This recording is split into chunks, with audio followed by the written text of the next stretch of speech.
За өнөөдөр Монгол улсын хувьд бол сэтгцэн эрүүл мэндийн асуудал бол толгомцсон асуудлын нэг яалтчгүй болоод байна. За үүнийг хэлхийн тулд бол би бас хэд хэдэн статистик тоо хэлэх нь зөв байх гэж бодож байна. Өнөөдөр бол дэлхийд 100 мянган хүн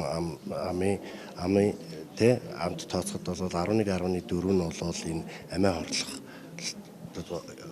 өртөж байна. За Монгол улсад энэ тоо бол 100 мянган хүн амт 28.1% байна гэсэн юм тоо байгаа нь дэлхийн дунджаас өндөр байна. За мөн сүүлийн үед бас энэ хүүхд төсвөрийнхний дэлгэцэн дондох асуудал, нойргүйдэх асуудал, за арх тамхины хэрэглээний асуудал бол бас өндөр байгаа нь энэ сэтгцэн эрүүл мэндэд энэ бодлогыг чиглүүлэх ажил бол зайлшгүй шаардлагатай болж гарч ирж байгаа. Тийм учраас эрүүл мэндийн яамны зүгээс энэ сэтгцэн эрүүл мэндийн 3 дугаар хөтөлбөрийг боловсруулах энэ ажил хийгдэж байгаа. Энэ ажлын өмнө энэ зөвлөгөө хийгдэж байгаагаараа илүү энэ салбарын эмч мэрэгчлэлтэн болон бусад оролцогч салбаруудын санал бодлыг тусгасан юм хөтөлбөр болох ийм боломжтой нөхцөл бүрдэж байгаа нь бол ач холбогдолтой байна. Өнөөдөр бас энэ 21 аймаг 9 дүүргийн сэтгцэн эрүүл мэндийн асуудал хариуцсан эмч мэрэгчлэнүүд за мөн энэ сэтгцэн эрүүл мэндийг хамгаалах сэргийлэх чиглэлээр бол оролцдог төрийн байгууллага, цагдаагийн байгууллага, хөдөлмөр нийгмийн хамгааллын салбарын байгууллага гэх мэтчлэн олон салбарын оролцоотой энэ зөвлөгөөнийг хийж байна. Тэгээ за ер нь бол энэ сэтгцэн эрүүл мэндийн талаар нийтдээ 2 том хөтөлбөр засгийн газрын тогтоолын хүрээнд хэрэгжсэн. За нэгдүгээр хөтөлбөр бол 2000 онд бол хэрэгжээд энэ бол илүү сэтгцэн эмнэлгийн тусламж үйлчилгээ рүү чиглэсэн хөтөлбөр байсан бол хоёр дахь хөтөлбөр нь 19 он хүртэл хэрэгжсэн. Энэ хөтөлбөр нь бол сэтгцэн эрүүл мэндийг хамт олон нийгмийн оролцоог хангах чиглэл рүү төлхөө анхаарсан ийм хөтөлбөр болж явсан. За хөгжлийн бодлого түүний удирдлагын тухай хууль гарсантай холбогдуулаад үндэсний хөтөлбөрүүд хүчрэнгүй болж за салбарын сайд нар бол энэ арга хэмжээний төлөвлөгөөг бол боловсруулахаар ийм хууль тогтоомжид тусгацсан учраас энэ 3 дугаар хөтөлбөрийг эрүүл мэндийн яам эрүүл мэндийн сайд баталгаар бол ажиллаж байгаа.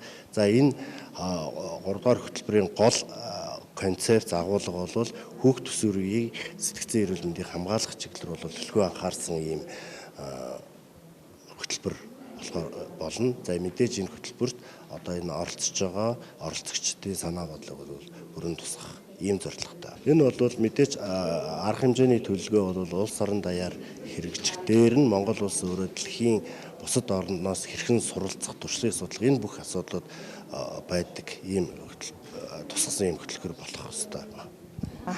За тэгэхээр өнөөдөр бол бид Монгол улс дахь сэтгцэн эрүүл мэндийн өнөөгийн байдалд цаашдаа анхаарах асуудлууд гэсэн үндэсний чуулгана хийж байна. За энэ үндэсний чуулган маань бол үндсэндээ сэтгцэн эрүүл мэндийн асуудал одоо зөвхөн эрүүл мэндийн салбарын асуудал биш.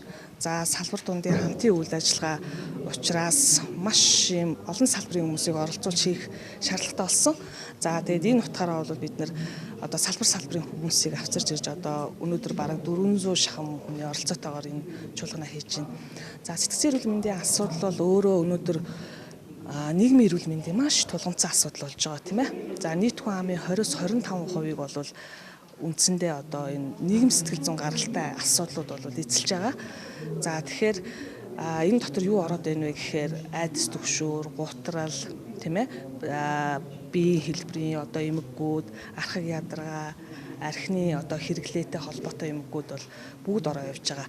Тэгэхээр зэрэг энэ асуудал маань бол одоо сая бас манай Баярвал даргын илтгэд гарсан тийм ээ.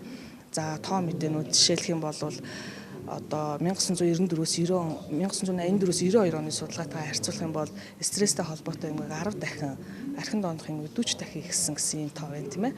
За дээрэс нь одоо ковидын үеийн судалгаагаар болохоор үндсэндээ архин дондох эмгэг 25 дахин их, за сэтгэл готрол 8 дахин, сэтгэл түгшил 7 дахин ихсэн гэсэн ийм тоонууд харагдаж байгаа. Тэгэхээр өнөөдөр дэлхийд дахинд ч гэсэн ковид бол сэтгцэн эрүүл мэндийг бол маш чухал асуудал болохыг гаргаж ирсэн. За Монголд ч гэсэн энэ бол үнэхээр чухал асуудал байна гэдгийг одоо ингээ хүн болгон анхаарад за өнөөдрийн чуулганд маань одоо ерөнхийлөгчийн зөвлөхөөс ахлуулаад улсын их хурлын гишүүн, за эрүүл мэндийн одоо сайд, төрийн нарийн тийм ээ энэ бүх хүмүүсийн оролцооноос бол харж болно гэж хэлэх байна. За ер нь бол сая та хэд өгснөөс харсан баг тийм ээ.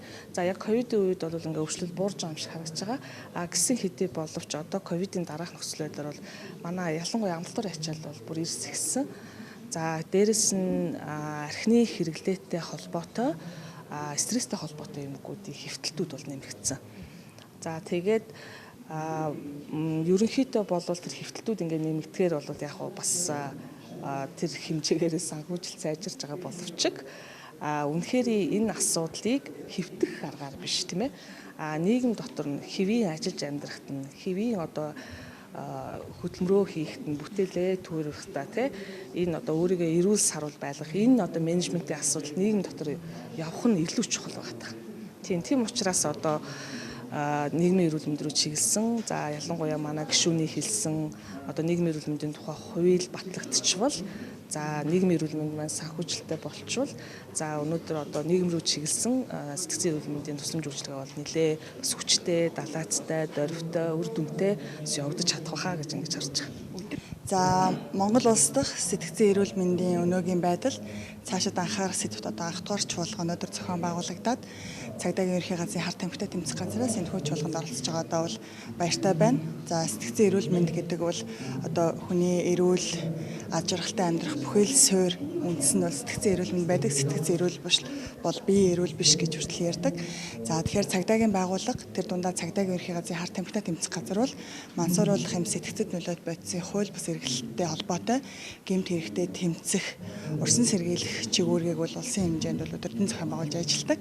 Тэгэхээр цагдаагийн байгууллагын үүднээс зөвхөн одоо гэмт хэргийг илрүүлэх одоо тухайн гэмбуруутай этгээдэд яа шийтгэл оногдуулах гэхээс гадна яавал энэ төрлийн гэмт хэрэгээс урьдчилан сэргийлэх юм бэ? Яавал одоо энэ төрлийн гэмт хэрэгт хүүхэд залуучууд холбогдож насан туршийн мансуурах хамааралтай хэрэглээтэй болохоос одоо яавал урьдчилан сэргийлэх юм бэ гэдэг нь бас үйл ажиллагаа болж эхлүүлж ажиллаж байдаг.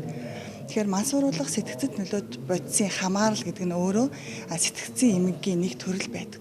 Тэгэхээр цагдаагийн байгууллагт бүртгэгдэж байгаа одоо гэмтэргийн статистик мэдээнд дүн шинжилгээ хийхэд энэ төрлийн бодисын хэрэглээтэй хамааралтай болсон одоо хүмүүсийн дийлэнх нь бол 17-аас 35 насны одоо хүүхэд залуучууд эзлээд байгаа.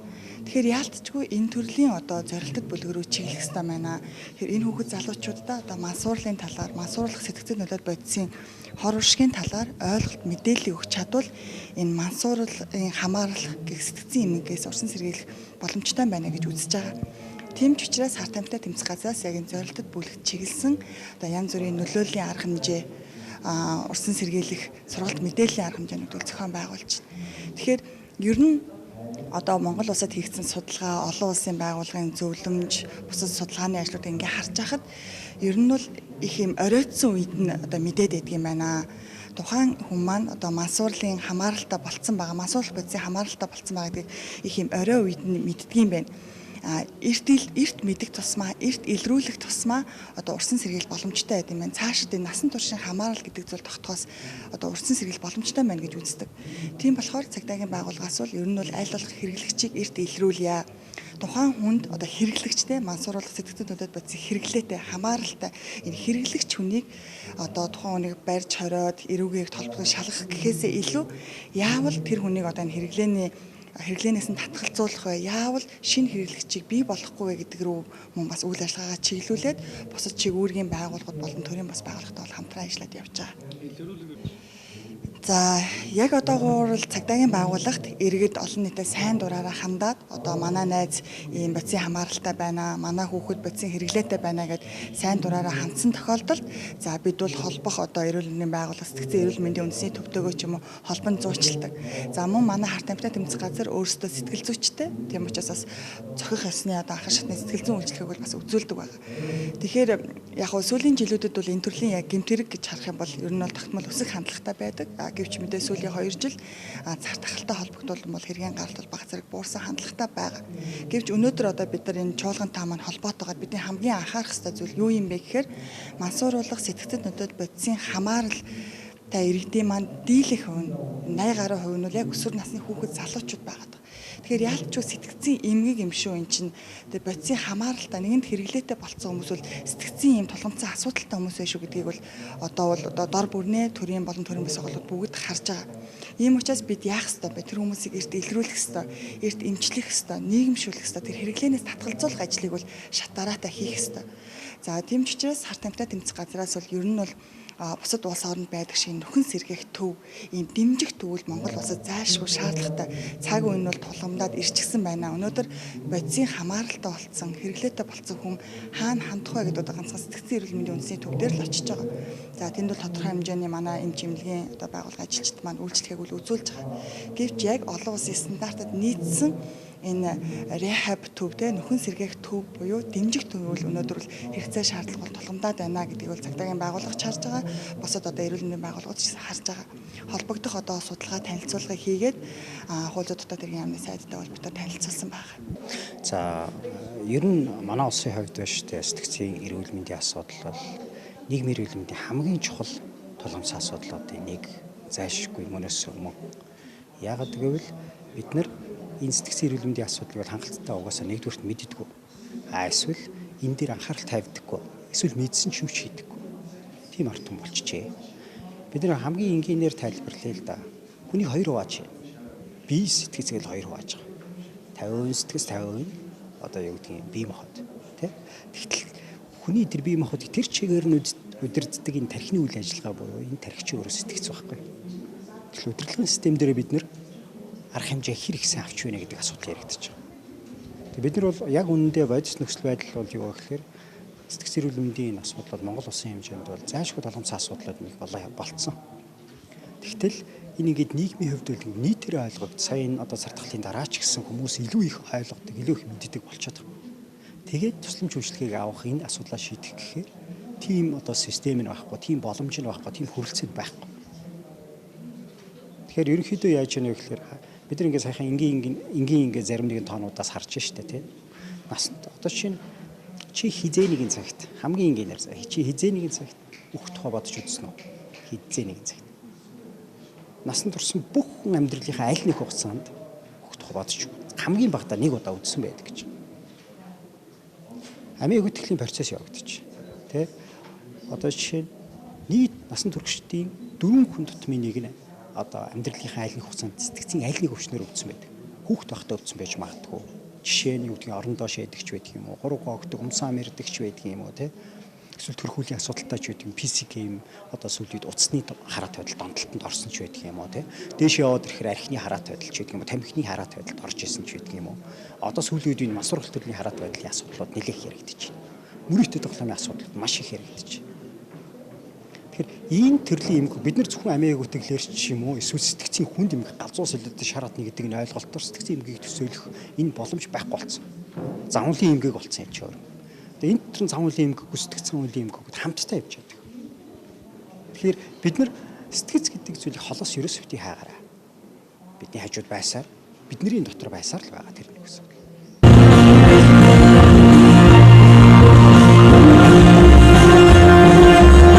Чуулганд оролцож байгаа сэтгцийн эрүүл мэндийн чиглэлээр үйл ажиллагаа явуулж байгаа одоо нийт эмч, эмнэлгийн мэргэжлэн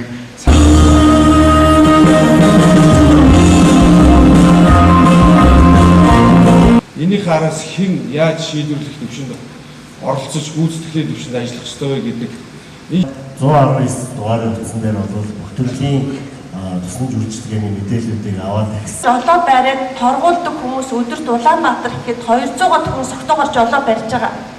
Тэгэхээр энэ согтуу жолоо бариад мөн бид нар төлөвлөлтөөр энэ хүчний хяналт сэргийлтийн төв байгуулах асуудал яригдж байгаа. Энэ өөрөө биеэрээ оролцож мэдлэгээ дэвшүүлэх юм хуваарьтай байсан боловч өнөө өглөө ерхий сайдын шуурхай хур зарсууч хэлээрч бол хизээгдэх бол одоо энэ төлөвлөлтөөр явсан бид нар эхний дүр зургуудаа гаргацсан хэлцүүлгийн хамгийн сүүлийн илтгэл дээр Монгол улсад 2016 онд архин донтох хөгжил судалгаатай харьцуулаад үзэхэд сэтгэл түгших эмгэг 8 дахин бүрэн одоо юу гэдгийг системээр яг олон улсын стандартын дагуу ажилладаг болчих юм байна. Өөрөлдөн бол буцаа авахтаа бол стандарт бариулахгүй согтоогоор тэрэн жолоо барихгүй баг тим интервенцийг бид нар хийж болж байна. Энэ бол сэмүүд биш гадна байгаа төрөл яг дэлгэцэн давтаж болохгүй шүү. Эрт удаа гэдэг мессежийг өгөөл гэдэг.